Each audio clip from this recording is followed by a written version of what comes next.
Apparently, we're a little rusty. I don't know why. It must be the time of the month where it's not our optimal recording window. Right, exactly. We should announce that we are officially Cycle Sisters. We have an announcement. Yeah. So if we're a little off this Lis episode, we Listen to apologize in us long advance. enough and you'll sync right up. Yeah. Oh my All god. right. Okay, ready? 1, 2, 3, 4.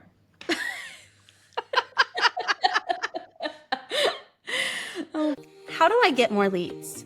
How do I stand out in my market? Is it unprofessional to talk about my kids on Instagram? Should I have one account or two? Do I really need a personal brand as a real estate agent? We are the Modern Agent Marketing Girls. We are two agents turned marketing experts who believe you can become the go-to real estate girl in your market, all because you are you. I'm Chelsea Petersen, founder and CEO of Modern Agent Social Club. And I'm Kayla Fox, Modern Agent's content creator. Let us be your guides as we talk about what it means to market your real estate business the modern way. So refill your favorite beverage, open your notes app, and get ready to build a business and a brand you're obsessed with. Let's go.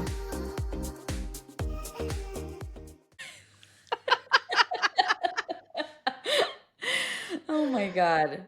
Okay. Good morning, Kayla. Good morning, Chelsea. Welcome to another episode of the Modern Agent Marketing Girls podcast.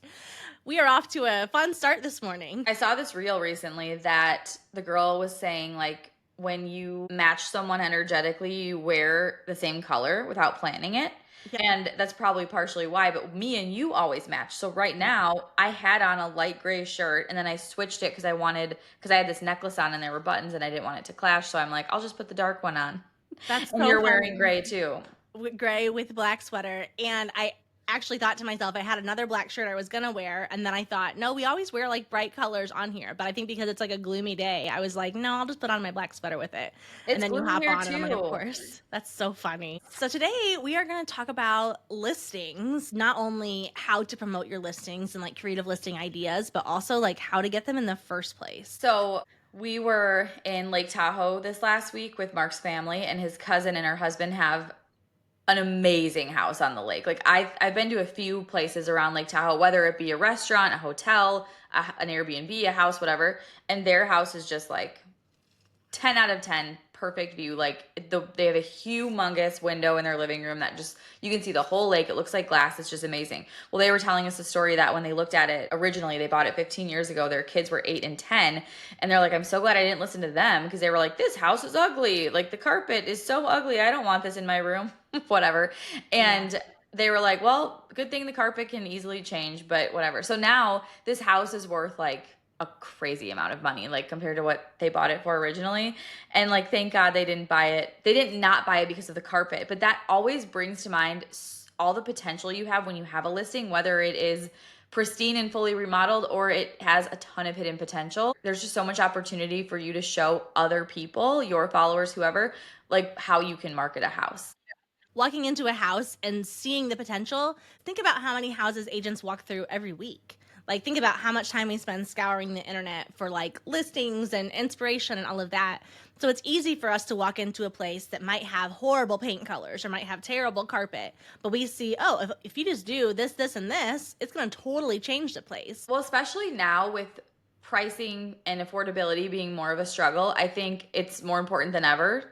And I think it always has been, but to point out hidden potential, or like what this could be 10 years from now, what this could be 15 years from now. Like, can you imagine if at the time they were like, well, this house is ugly, we're gonna have to remodel the whole thing, like let's just keep looking. Well, now that house wouldn't even be close to affordable at that price range anymore. So there is so much opportunity. And I actually have this reel that I saved. It's one of our members, Bailey, and I thought this was brilliant. So it's a view of the listing, and we'll link this in the show notes. It shows the outside of the house, and it says the feminine urge to buy a cute little A-frame with views of Sedona, Arizona, and turn it into ... So it's showing like a couple views of this cute A-frame, but it's old. It needs some updating.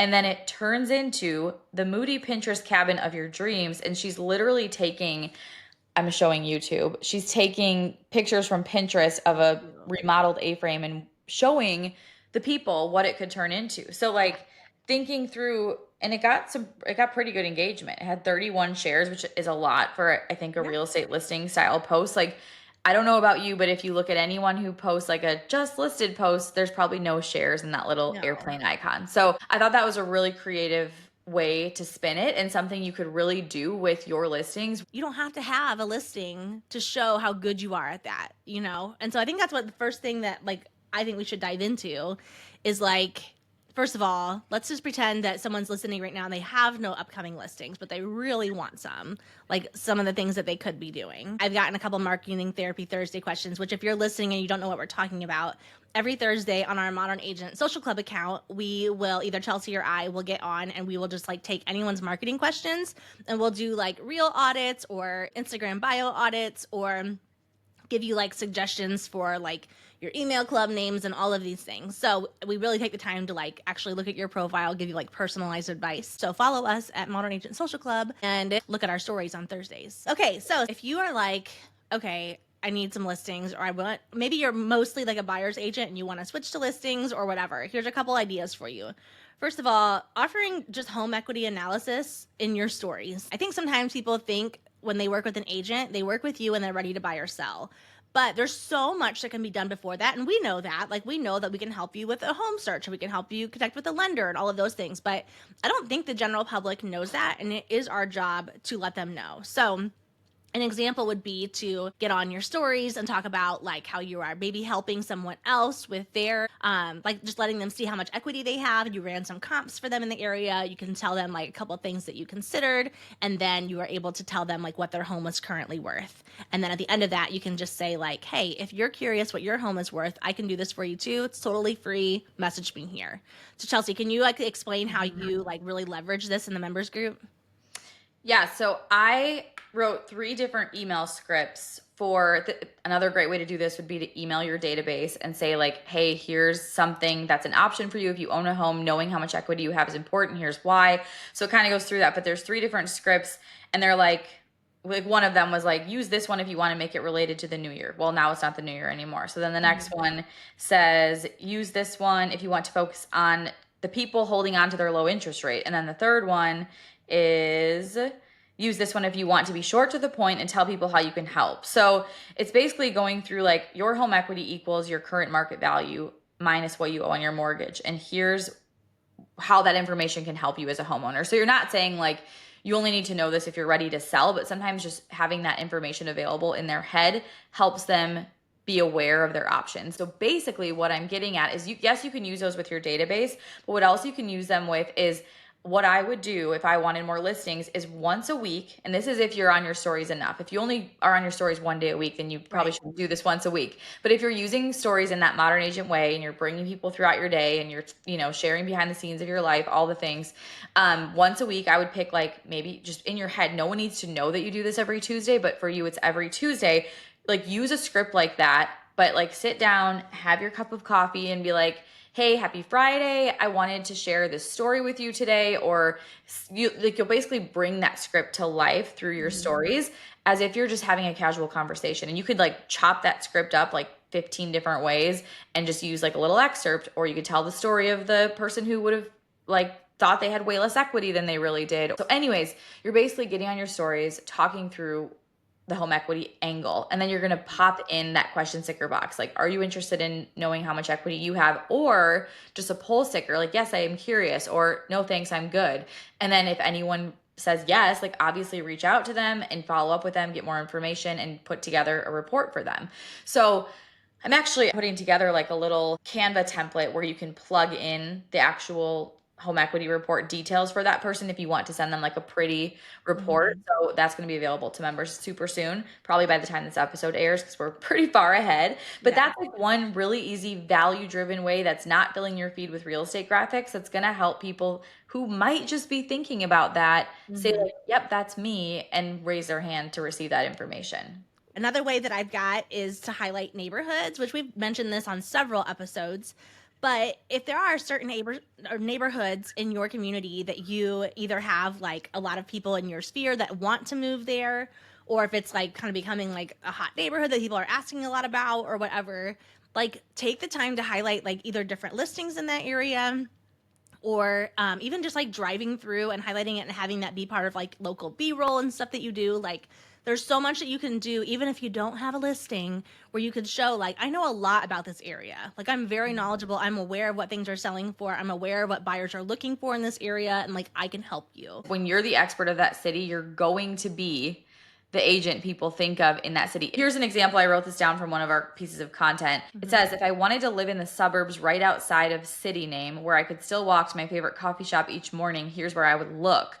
And then you're kind of pointing out different neighborhoods or different areas. So something like that, I think, could be used because most sellers are also probably looking to buy. So when you kind of angle something in that way, I think it can help with both sides of it. Like, yes, that could be for a buyer, obviously, but it's also showing your expertise that you know neighborhoods there. So when I'm thinking about like, okay, I want someone to sell my house and market my listing, I hope that they're super familiar with the area where my house is, not like, you know, selling houses an hour away. So I would definitely leverage that. The other thing that I wrote down for this is,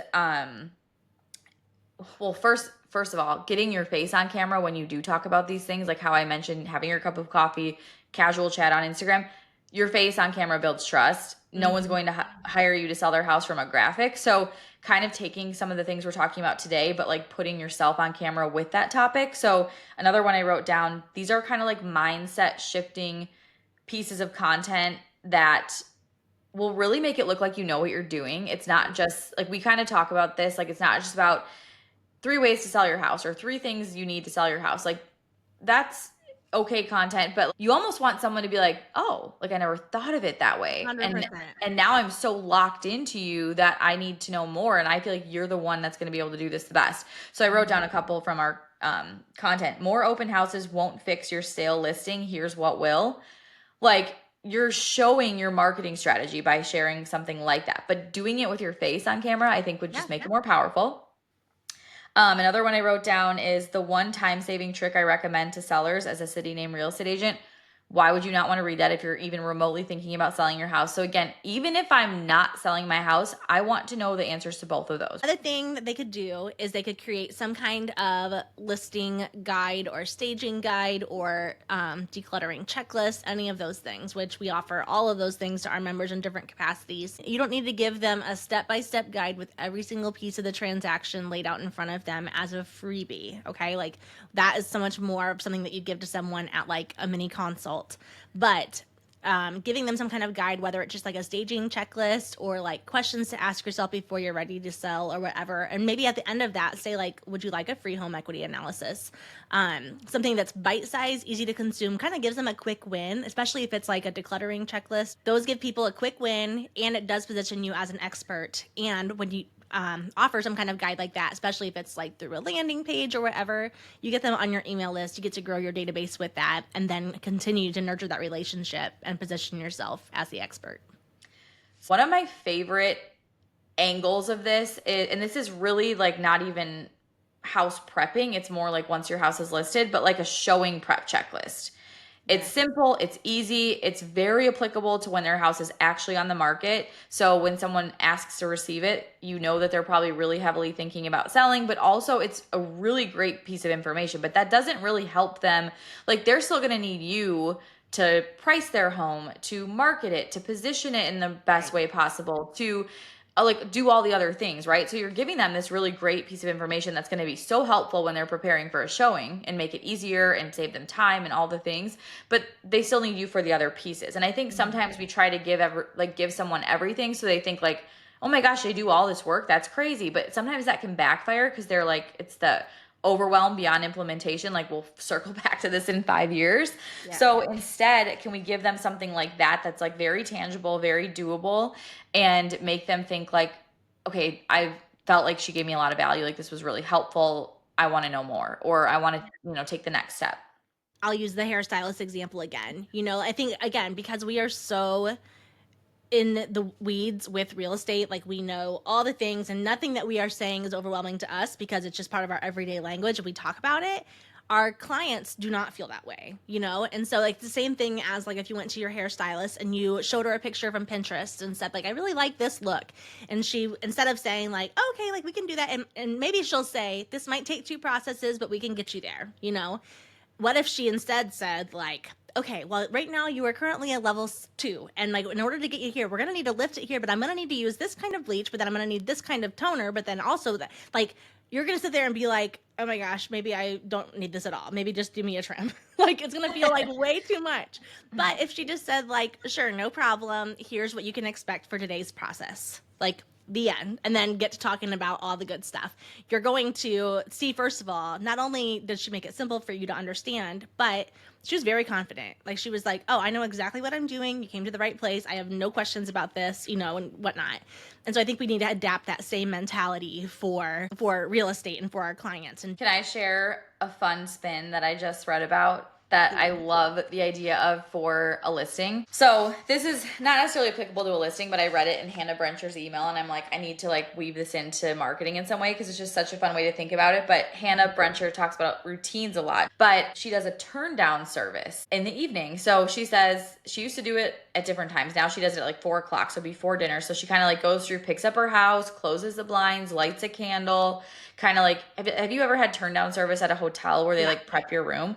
It's like the most relaxing, amazing feeling. 4 feels super early for me to do that, especially like now that it's staying light out longer. Right. But like, I love like let's get the bed ready. Let's turn on like when I'm thinking of putting Henry down, I'll put on like the lamp where it's kind of like just a dim light so we can read, and I'll put the humidifier going. And you could kind of create a turn down service that you teach sellers that is kind of like their showing prep. It could even be like the angle of getting their house ready, right? Because you think of all the cozy vibes I just mentioned, and you can name it something different, but like kind of have that in mind where someone's like, ooh, that sounds so nice. Like, not only are you going to make that listing then look better, but you're going to give sellers that just totally different, unexpected piece of advice or angle that no one else is telling them. No one else is coming at it from that like super cozy, warm and fuzzy angle. And it just makes like, it sounds better. So imagine how much it would look better when they actually implement it. So I think using stuff like that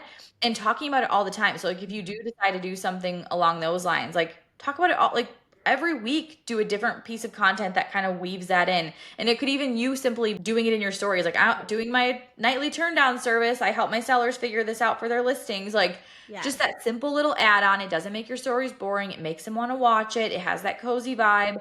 It's probably aesthetically pleasing. Like it kind of checks all the boxes. So I love that. You can incorporate that in like open houses. Like I only do open houses in the evenings because we do this service. Like I make sure it's only lamps and lots of candles and lots of whatever. Like you can make it very strategic. I don't even want to say underrated advice because I'm sure most people aren't even giving that advice. But another piece of advice that I would give for people who want more sellers that most people don't talk about is nurture your past buyers. If you have been doing this even for 2 years, you have buyers that you have probably helped who have probably already at least thought about what their next house would be like and where they would want to move to and what they would want in their next home. Don't negate that. Like they always say, like it's so much cheaper to, nurture your past clients than it is to try to find new ones. And this is the same exact thing. When you are starting, you are going to be having a lot of buyers and whatnot. But it's easy to forget that like almost every single buyer will turn into a seller as well. So nurture those relationships, stay in like contact with them. Let me just be frank, like a postcard is not enough. Like it's not going to do the trick, but like actually text them. And I'll still do it sometimes, even though I'm not trying to grow my real estate business anymore. But sometimes I'll see a house and I'll drive by a place that I showed my clients and I'll text them and be like, oh my gosh, remember when this happened at this house? Like that was so funny. Like hope you guys are doing well. Like it's so simple. It's so easy, but we forget to make time for those things because we're so busy like worrying about like, I need more clients. I need, more business and all of that we have business probably right here on our phones. Just did this the other day. So like it's a good friend of ours, but when they were looking at houses, this was 10 years ago, there was a house we looked at, the house they bought actually. And the little boy who lived there was named Jack. And like, it was Jack's house. Like Jack had 4 playrooms. He had, he had the cute little Jack's room sign. He had like all the things. And the other day I was in my house and I'm like, this is Henry's house. Like he has toys everywhere. Like there's like Henry has little corners in every room. He has a sign in his playroom that says Henry Hayes. Like this is the Jack's house but Henry's version. And if someone came in here and I left all of Henry's stuff everywhere, they'd be like, oh my God, Henry's probably such a spoiled whatever. Yeah. And it was just so funny. So I texted our friends and I was like, I just realized, you remember Jack's house? Well, Henry owns our house. And it was so funny. And we were like, we're talking about when they were looking at houses, and it was like all these memories. But like, it's so easy to do that, right? Like to come up with something, like even if I got this new journal and I'm obsessed with it. Not journal, planner. It's called the Flight Planner, but usually I don't care about these things, but it has like a bird's eye view for the week. And so it tells you like your week focus. This week I want to feel, try, read or listen to, and connect with. And at first I'm like, I'm never going to fill that out. But then yesterday, two things. I read Hannah Brencher's email and I wrote it in here. So try for for next week is try turn down service. And then connect with is another one. So think of 3 past clients, 3 past buyers you want to connect with the following week. And like, you don't need this journal to do, or this planner to do this, but write that down. Who do I want to connect with next week? And then intentionally try to find something that you could send them that's like either a memory or it's maybe something that made you think of them or whatever. Like you can intentionally make that happen. But I thought that was like a cool thing to add in here. But another idea, and my sales directors told me this when I was an agent, is set your buyer. So all of your buyers who bought houses, set up a home search for yourself in the neighborhood where they bought a house. And whenever a house goes up for sale in their neighborhood, it's a great opportunity to reach out and share the information. So we all want to know that about the neighborhood we live in, because we're all thinking like, what does that mean for my house? What does that mean for the price I would sell my house at? And it gets the neighbors talking. So you be the one that emails your past buyers and says like, did you know 123 Monica Street went up for sale? And you send them the listing and then you tell them when it closes and how much it sold for. And there's your little PS. Do you want to know how much equity you have? I mean, that is valuable information. So I think that with every listing, you have 2 goals, right? Like your goal is obviously to sell the house, like to market it well, to sell it, but to also grow your own business, grow your own brand, and like do something memorable so that you can get more business from this one listing. So do you want to talk about like marketing the lifestyle first? Yes, that's my favorite topic. It's my favorite too. You know what this always makes me think of? Friends, when Joey accidentally buys the boat and Rachel is trying to tell, what's his name? Is it Mr. Beaumont or is it Mr. Beaumont? Mr. Beaumont? And she's like, imagine it, the Pam, you'll be riding on it and you'll feel the wind in your arms. And all of a sudden Joey's like, I want that. Like, I want all those things. Yeah.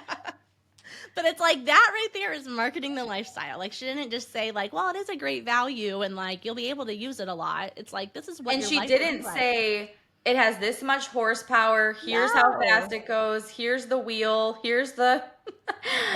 She was marketing how you're gonna feel when you're on the boat. And then when she says the Pam, and he goes, I don't think she would like that very much. Yes, exactly. Okay, the Mr. Beaumont. Yes, exactly. I will say, I feel like this is a concept that has really caught on in social media world.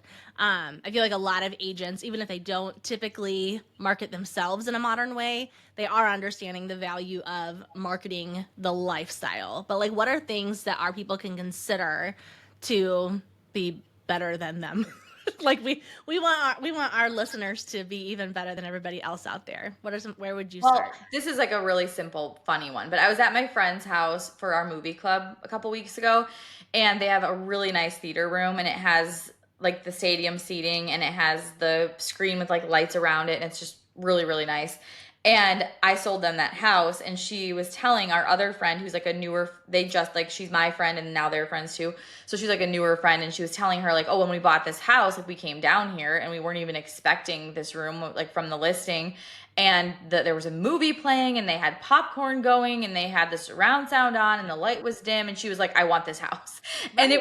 And she wasn't even looking for a theater room. That wasn't even in their like checklist of must-haves or anything. But like that kind of like converted them from just being another house to being like, okay, here's how you can use it. And that's like such a prime example of taking just one of the rooms. And I know a theater room is a little extreme because not every house has a theater room, but that's one thing you can do in so many different ways. Like you could do it if they had just a simple TV room. You could do it by the music that you're playing in the house as people are touring it. You could like recommend this playlist. Like, can you imagine being a seller and your agent sends you over like a 10-step checklist of things to do before someone comes to look at your house. And like one of the things is like, you know, play this Spotify playlist through your, if they have like surround sound speakers in their house, they could do it. Or you could say like, here's my speaker you can use for the length of your listing, and make sure you play this Spotify playlist. It's very calming, it's very whatever.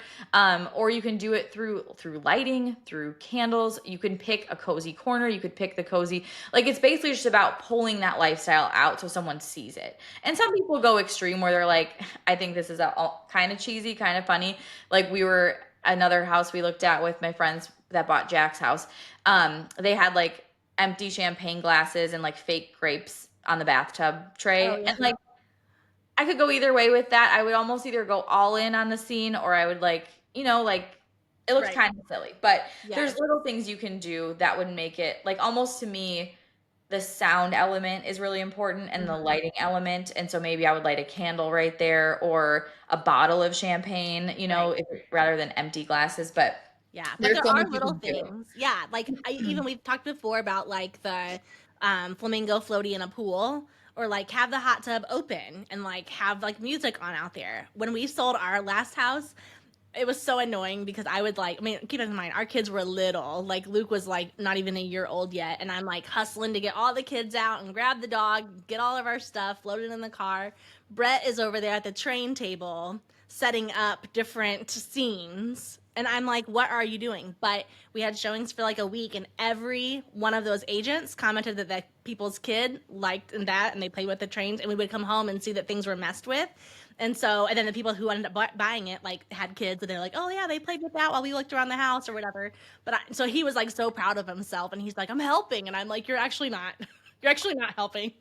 But like it's the same idea though. Like it was like, let me show you what life would be like if your kids were playing in this playroom and if you were sitting here and whatever. That's cute. It doesn't have to be like, you don't have to do all the things, but lean into the house. I think ultimately you don't need to overdo it. It's not like you need to like overly theme or stage every room to like paint a picture of being there. But if you can do it just a little bit and create that homey vibe, like yes, we want things like clutter free and clear and all that stuff, but like sometimes I feel like a listing looks very cold and it doesn't feel inviting and it doesn't feel warm. And I think just those little touches make a huge difference. Having the fireplace going, or if it's a really hot day, having the AC cranked, like just kind of like complementing whatever is happening, or like the current season. The goal is to make people walk in and be like, I don't want to leave. Like I want to stay. I want to sit down. I want to talk about this. I don't want to go home. Like that's like the ultimate goal.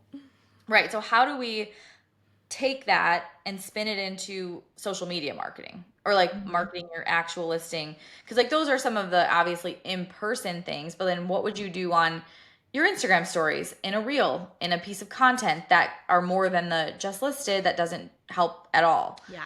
Well, I think anytime, like everything that we just mentioned, you take B-roll of that and you take pictures of that and you like mix it together in some kind of reel. I don't like taking other agents' listing ideas and like sharing them. I like taking random reels and being like, no, this could be a good listing one. So I'll link some of these too in the show notes. But the one girl, she does a lot of these. Her name is Over the Moon Far Away. And she did one and it said, it's 1997 and you fell asleep at your grandma's house. And she's like waking up and she like posed this whole thing. Like everyone's seen that couch before. Everyone's seen these like random things.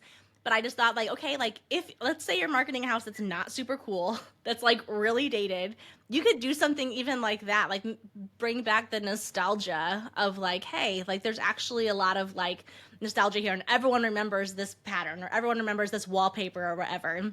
And like market your house in that way. So it's not like a traditional, like, we're going to walk through the house and show you all these things, you know? That's cute. Donald Miller, I can't think of his new podcast name, but he just did an episode on nostalgia. Yes. That so good. is really good. Yes. That's such a good point, to like lean into whatever it is and lean into the season, lean into local. So this is another topic, is don't just talk about the house, but talk about the community where the house is located. So this gets into my top 10 list, which I've did my whole real estate career. And I've now given that idea to probably thousands and thousands and thousands of agents.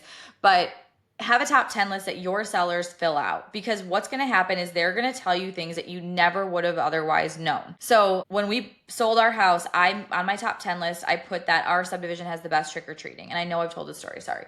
But the person who bought my house said her favorite holiday is Halloween. And she was like, I'm so happy you put that on there. Like, she never would have known that, right? She also loved, I had like these built-in bookshelves in the basement, and she was like, I love reading. I was just staring at all your books. Like, this happened once we accepted the offer, like later. But it's just funny how, like, what if I took all the books down? What if I tried to make that like staged, very stagey, like where I just put like vases and sculptural elements on it? I left the books. I left the cozy feeling. And obviously sometimes we need to change some things so that it doesn't look cluttered or whatever, but like kind of figure out like what makes sense to lean into and use that top 10 list to do it. So if I said like, oh, well, if the seller said they love reading in this corner, blah, blah, blah, and they have a bookshelf filled with books, leave the bookshelf and make sure that corner is something you highlight and share that top 10 list. Obviously you could share it in like as part of your reel that you do to promote the house. Like, I love to, when the agent is in the video, like, I don't think we need a basic walkthrough of like room to room, because number one, no one cares about the 12 by 12 bedroom that has a queen size bed in it and a white comforter. Like, boring, right? Take just a couple pieces of the house that really make it what it is and give the vibe that you want people to know about, and like you go in it and do something. So I remember one of our members, I actually shared about this in another episode recently, she loves The Bachelor. So she did a whole like, come watch The Bachelor with me and drink Prosecco at my new listing. And like walk in the house, turn the TV on, blah, blah, blah. And it's just so, like, it catches you off guard. It's so lifestyle infused and so good. And it makes you like want to keep watching, right? So other things you could do is like, you could like pull cookies out of the oven as if you just baked them. You could be like mixing up cookie batter and making cookies. You could pour a glass of wine, make an iced coffee, like some type of a video that's like where you're doing something in the house. And I almost like you are kind of zoomed in on that room specifically. And maybe while you're making the iced coffee or you're making the cookie batter or you're doing the thing, you're talking about the house. Like, you're talking about that lifestyle. Maybe you're going through that top 10 list and saying like, you wouldn't know this just by touring the house, but they have the best trick-or-treating and they have this and that. And you're pointing out these things that are unseen, because those are the details that are really going to make the listing attractive too. To things that people are really like the ones who are really considering the house, like they're going to be the ones that want to know those extra details. So why not make it like a competitive situation by sharing everything someone would want to know about that listing? I also think in like spring and just like nicer weather, it could be so cute if you have a listing that has like a nice backyard or something. You could do like, you could sit on like the back patio furniture with like a glass of lemonade or iced tea, and like even bring your kids, let them run around and play, and like say like, you know, point of view, you moved to this neighborhood and now your nights sound like this. And you could do like an ASMR style video where you're like hearing them laugh, or like you turn on a sprinkler and like you're hearing the sounds of that. You're going on a walk, you know, like the dog barking, whatever. Like, I remember like when we moved to our neighborhood, when we first drove through this neighborhood, literally like all of our friends lived here, and we saw them out like walking around, and like dogs were out, kids were out, and we were like, oh my gosh, like, could this be it? Like, could this be like where we actually get to live? Just because we got to like immersed in the culture of the neighborhood. And leaning into like the local community like that is such a great tactic for homes that really aren't anything special. I think that we see so many like cool listings on Instagram and we kind of feel like insecure about our own, but like the truth is most homes aren't spectacular. Like, most of them aren't super cool. So if you like have a house that's just like okay, or maybe it needs some work or whatever, really pulling into the fact that like, hey, you're only this far away from the parade, or you're only this far from the local movie theater or whatever, like highlight those things too, and that could really make people look at your house in a different light. Even pulling in clips of what does the community look like. So maybe there's a cool walking trail, maybe you pull in even like the downtown and like where to get ice cream in the summer, or did you know like this is probably where you're going to go on walks with your kids, or like those extra little things that like, because you're not just buying the house. Like we always talk about location, location, location. Well, it's not just the location of the house itself. It's a location of like where in that community is it and what city are you buying in? Because that city is going to also lend to the lifestyle they're going to get out of it, not just the home itself. Like living where we live, for example, I'm 4 minutes from downtown Delafield, which I love. And it's that town looks like a little Hallmark card and they have the cutest gas station in the world and like things like that. So like how can someone know about those things, especially if they're not like if you're getting people that aren't necessarily from there. Like when we moved out here at first, it was a little too far west for us. So we were kind of like that's not really on our list, but we like that house. Let's just go check it out. So like knowing more about this community would have been like a really helpful thing to know and made us even more excited to move here. So I think just those little things that we don't always think of, like even if someone's moving from one town over, like it's going to be a little bit different. How can we paint that picture and make it desirable? Because there's desirable things about every little community. Yep. I did that for one of my listings. The listing was actually in a town that wasn't as popular, but it was in a school district that was really popular. So most people see the town name and think like, oh, I don't want to live all the way out there. But it's like, actually, it's in the school district. And so when I marketed it, like I showed the house and whatnot, but then I also was like, and you're only 5 minutes away from like all of these shops and all this park and like this river greenway, like all of the things so that they saw like, oh, like that's actually where we would go to school and where we would watch the football games and all of those kind of things. Because of course, that's what I think. But at the same time, with all of this that we're talking about, you can be getting content that you can use ongoing. So if you are taking a video of you baking cookies or making coffee in the kitchen, like take a bunch of B-roll clips. You can just have your phone on a tripod and hit record, and you could break that up 50 different ways. Like if you record for a couple minutes, like different angles, different whatever, and you can use that. So like when I talked about, the post, more open houses won't fix your sale listing, here's what will. You could use that same video that you took to promote your listing, take a clip of it, and then use a voiceover to talk about why more open houses won't fix your sale listing, and here's what will. So that's how you want to get with your content. Is we don't need new content for every single opportunity, for every single post, for every single story. We want to kind of have this collection of content. So like leverage your listing to get yourself a bunch of content that you can use a million ways. If you're doing that, front porch with your lemonade, like again, that could be used a million different ways, a million different B-roll clips. I love when like I see a familiar B-roll clip on an account used over and over. It makes it like it's like their identity, right? Like it's like that's their account, that's their style, and it almost feels like this like comfort, like this comfort feeling, I guess. Like, oh, I know them. Like that's the account I always follow. But you see that clip repeated, and I think like we're afraid to do that sometimes, but it's actually really beneficial because it makes you memorable. So I've had ideas before where like for me, my husband being the football coach here in town, and we're the Eagles, my idea was always, and I never did it, but was to like get like a eagle, kind of like eagle stuffed animal or something, or figure or wherever, and like hide it in a few of the different listing photos. So like tell the photographer like, hold on, I'm gonna make it like sneak out right here, or here's the wing or whatever. And then I was gonna tell people like, the eagle is hidden in these pictures like this many times. Like when you find them, circle them and email them here, and like you could win whatever. But just to make it like a fun thing, and you don't even have to make it necessarily that complicated, but that kind of, it gamifies it. It makes it, again, you want to draw people in even if they're not looking to buy or sell. And it gives them a reason to like look, and it makes them think like when it's time for them to list, like, oh, wait a minute, that's the girl. She always gets a lot of interactions when she does this thing. Like I want to see my house used like that, I also love the idea of naming your listing. Yeah. I think that is so fun because I would want to know like, what are you going to name mine? And you could have like a theme to it where all your listings are named after a movie or a TV show or the one with, and you do like a Friends vibe. Yeah. And that also creates curiosity about the listing, because when you do have a name like that, like you could use this with your email list, and you could say like, it could be like a thing. Like whenever you get a new listing, your email list gets an email about it, where you kind of make it fun. You gamify it, you release the name, and then when it hits the market the following week, you like add it as a PS in your next email of like, oh, if you wanted to see that listing I was talking about, here it is. Yep. And it not only shows your marketing skills, it shows your creativity. It shows that you're getting your listing out to more people. Because if I'm a seller in 2025, I want to know what your social media marketing skills are. I want to know what your email marketing skills are. How big is your email list? Who are you communicating with? Where is my listing going? How are you going to get it out to more people?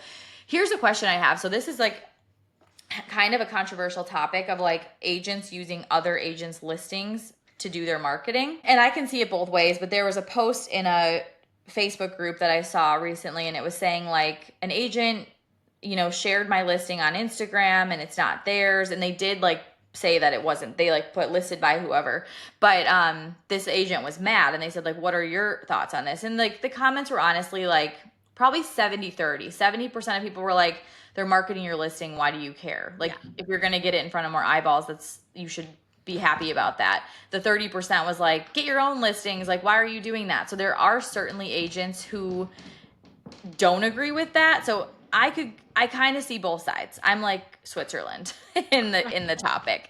I think there's obviously a way to do it that makes like, I could see if you're an agent, you're like, can I go see your listing just so I can get social media content? I kind of think that's probably not a great strategy, just because like you're making that seller get their whole house ready for that. So maybe like go to the open house if you want to do that. I totally agree that agents should never make a seller get out of their house just for the sake of them capturing content, unless like I do think that there are agents who are just really good at creating marketing content, and if they have reached out and like talked with the seller's agent and they have agreed like maybe that seller's agent is really good at a lot of things, that maybe marketing isn't one of them, if they're willing to like work together a little bit and see that, because it is one of those things where it's not like that agent who's marketing the property is getting paid to do that, but it is helping grow their business by showing their expertise. I don't think agents should ever be deceitful about it and act as if, oh, I have a buyer, I want to schedule, a showing, and then all of a sudden you're just there for yourself. I think that's really icky behavior. Obviously, I mean, there are a lot of agents who do this, who clearly a lot of the listings that they are showing are just really cool listings, but they're not all actually theirs. So they must have some kind of thing worked out, but I'm sure that there is also chatter on the other side of things with agents in that community that they're not happy with something, or something has gone on behind the scenes that has rubbed people the wrong way. Honestly, if you are an agent who maybe this isn't like your expertise, and you're like, I really want my listing to have this because sellers are seeing it out there, maybe you like pair up with an agent who is local, who is really good at this, and you pay them to do like the video, the marketing of it, or help you with it or whatever. Like there's so much, like why not collaborate on like, maybe you're really good at the pricing strategy and the negotiation, which is so important, and this feels like extra fluff to you, but at the same time you want as many eyeballs on your listing as you can get. Like maybe leverage that local agent who's going to get your listing to get 1 million eyeballs locally. Like why would you not want that for your seller? That's only going to drive more offers, get them a better sale price. So I definitely see it both ways, but yes, it can't be like a deceitful like, can I go see this house and I'm gonna get a bunch of content. Like I don't think that that's okay, or to ever act like a listing is your own. I think that that's where a lot of that, like, I mean, agents can get a bad rap from the general public, and if a seller has to leave their house, and I can't imagine like getting Henry out of here, cleaning up all of our stuff, making it show ready, and then an agent's just coming here to get content for their Instagram, like that sounds really bad. Like I will say, like I remember thinking that same thing when I was still doing real estate full time. I remember thinking like I really just like creating the marketing material more than anything else. Surprise, surprise. But I remember, like, for instance, like my mom is a real estate agent too, and she and I work together. And so I do that for her listings. Like I will go like market them or whatever. And then sometimes she'll pay me a portion of it, or other times she's helped me with so many other things that we're just calling it even. But I do remember telling her one time, like, I should just offer this as a service to agents, and not necessarily to market them or have me in all of them, but to be like, hey, I'll go on photo day, I'll go to the house, I'll take the video footage, I'll put together, 2 reels for you, 3 reels for you, or whatever, and like you just pay me X amount of dollars, just because I think that is so fun. So I guess that same mentality would go to like, hey, I'll put them on my page where I'm getting people too. I'll tag you in the listing, but then you can also share this. Like we'll collaborate and you can share this on your page. I don't think there's anything wrong with that, but it has to be like a mutual agreement with the seller as well. And I would try to do all of that on the same day that pictures are being taken. That way the seller's only getting out of the house once. That is such a good idea. And honestly, like if you are a newer agent, your business is slow, you could do that and make money, extra money, and get experience and be like someone that these, more successful agents start to trust and maybe give referrals to. Yeah. Like there's so much opportunity when you collaborate in a trustworthy, value-driven way than when you're just trying to get stuff for yourself. Like, I feel like we should have probably mentioned this in the why a slow season is a good opportunity, because you could make a little bit of extra money and help other agents and help yourself. I see a lot of Facebook group posts in those real estate Facebook groups saying like, what's a good side job? And my whole thing is like, if you need a side job, make your own job your side job. And you could do something like that. It's benefiting your business and another agent, and you could make extra money. Like, try to do something that's still in your own. Like, if you start to get out of the real estate industry with a side job, you're going to be sidetracked. It's like having 2 Instagram accounts. Like, it's hard. It's really hard to focus. Like, how can you just put all the focus and energy into one to make it really, really good and make it really pay off? So like, that something like that is a really great strategy to do. And even if it's something simple, like I love the idea of going on photo day. And I think like as an agent with a listing, ways that you want to leverage it, it's not like you need, like, what would you say, like how many pieces of content should you make for a listing? I would have like a repeatable system that I do for every listing, so I'm not doing way more for one versus another. Obviously, if you have some really cool listing, you're probably going to want to do a few more extra things because it's great content for you. But like, if you give yourself a system of these are the 5 things I do, it's going to make going into each listing a lot easier to tackle, and you're going to be sure to get enough content from each one. I mean, here's the thing, like, you and I could go on forever about all of these ideas because we're like idea makers, and like we always are like, ooh, this could be really good or this could be fun. So I feel like every episode is going to have something where it's like, you know what else would be really good? But let's talk about what people should do when they have their listing, they get to closing. How can they like still like emphasize the fact that they really helped these people, or that they like were a great listing agent, and still like continue to market that beyond like a just sold post, or even beyond like a closing day photo? Like, what kind of things can we be sharing to like really position yourself as the like listing agent for your community?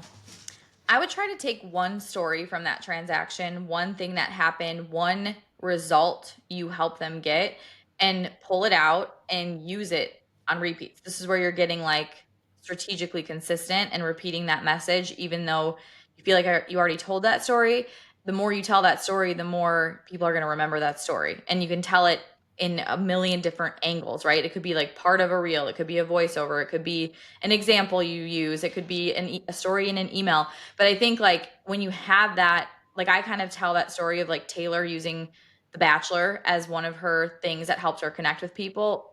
And I told that several times in many different ways. Not that that's my story, but my point is that you can use a story of a client, a result you got, a successful transaction, how you help them, highlight that lifestyle, whatever it is, and use it in a million ways. Like, don't just tell it once, because telling it once, it's going to get missed. Like, think of how busy we are we're standing in the grocery store line looking at Instagram. We are waiting for our kid to get in the car at school pickup line. Like, we're not sitting there like it's a course we're taking, right? So like, if you're talking about something more than once, it makes your account better. Like, I promise you, it makes it better. If you can pull one story, one example, one takeaway from each listing, and almost like get yourself a journal or something, or a thing, and like for each listing, like write out what they are. I almost think of it like it's the burn book of listings. But where you're gonna have like, okay, so this has the tabs, and I'm picturing like each tab being a listing. And you could put like marketing things I did, which reel performed the best, what takeaway was there. Maybe there was like a negative story that you could spin into a learning lesson. Maybe there was a really good win, and like, what did they do right? Each listing will have something you can run with, and then use it in your content. Like, that is the biggest thing you could do. It's like, pull out the story, pull out the takeaway, and use it on repeat. Yeah, that's totally true. I mean, I wrote down like one thing that you could do is you could share like on closing day something like a picture of your front seat with like a bottle of champagne and a little closing gift, and be like, this gift or this closing day was brought to you by, and maybe put on the screen like a couple of things that happened during the transaction, right? But then like several weeks later, you could say something like, my clients listed their home and moved 3 states over in 7 weeks, and I'm going to show you how they did it in 10 seconds. It could be the exact same couple, the exact same story, but you're just sharing it in a different way, a more broad way, not necessarily like these are their names and this is what we did, but you can continue to share those things over and over again. And so even like one listing could basically turn into like 20 pieces of listing content and position you as like this really great expert, even though you actually only closed on one house. So yeah, I agree. Repurposing that. The other thing that you can do is you can like take that story, like you can give like the general synopsis and like literally put it into ChatGPT and be like, I want to come up with 10 pieces of content ideas that I could do with this that are like in this style or in this voice or like that hit on these 3 things or whatever. It's not going to spit out anything perfect, but it's going to at least get the wheels turning in your head that it's like, oh, I didn't think about that angle, or oh, I didn't think about connecting it there. So like maximize this. Like don't immediately close and then be like, well, I need another listing now. Like I don't have anything else. Those are such good ideas. Like rewind and write those down, everyone listening. You could take things like, okay, here's the story I want to use as my takeaway story from this listing. And you could like pair it with your weekly email and say, okay, I want to start this week's email with this story about my listing. Can you make it lead into the whatever the rest of your email is going to be about, like, and it'll help you come up with like, okay, here's maybe how you would start that, or here's how you could tie these 2 things together. Because you could make it like turn it into a takeaway, just like a lot of our emails will be like a story and it'll turn into a takeaway. Yeah. So that's another really cool thing you can do, because now you're taking that one listing, and not only could you create a million pieces of Instagram social media content with it, but you could also take it and turn it into email content and video content in a million ways, right? So I think that's so cool. Yeah. I'm like literally thinking, like recalling one listing that or not a listing, a buyer that I had, but it was the same kind of idea where she was actually like a coach's wife friend that we'd met through our husbands. And I just looking through their whole process, I'm like, gosh, I could pull like 12 pieces of content from this. But like, for example, like they were moving because he got a new like football coaching job. So I could share like the one where they had to move in before August, that kind of angle. But then I could also go the angle of like the time that I had to show them their house, I had to have all 4 of my kids with me because I didn't have anyone else to watch them. But then she had her kids with her too. And so that all of a sudden there were like 6 kids running around in the yard, but like, so I could do something with that.